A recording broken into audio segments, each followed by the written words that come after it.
As the Russian special forces entered the abandoned oil refinery, a TNT bomb suddenly flew out from the shadows.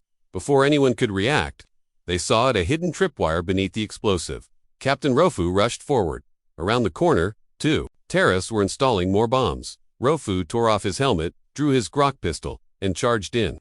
One terrorist was shot in the head instantly. The second, wounded by shrapnel, tried to press the detonator. Rofu stabbed his wrist without hesitation. Gunfire erupted. The terrorists tried to drag Rofu down with them. Ignoring the danger, Rofu ripped out the detonator and cut the wire. But then a countdown timer lit up on his palm. Another bomb was seconds from exploding. Rofu sprinted forward, tore out the final wire, and survived by inches. The blast was stopped, but the argument began. Commander Kasia was furious. As team leader, he was responsible for every life. "You don't rush in alone," he shouted. "One mistake kills us all." Rofu stayed silent. Years in minefields had taught him one truth. Hesitation is death. The first crack between them was formed. Suddenly an engine roared. A heavily modified suicide pickup truck charged toward the refinery at over 360 kilometers per hour. The terrorists had chosen mutual destruction. Russian forces opened fire. The 14.5 mm KPVT heavy machine gun and 7.62 mm PKT tore into the vehicle. Two RPG-26 rockets hit, but the armored truck kept coming.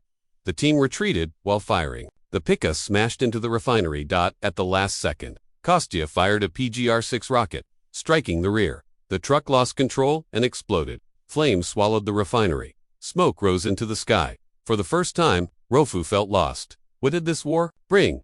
Justice, peace, or only endless destruction? Back at base, Rofu was suspended from combat duty.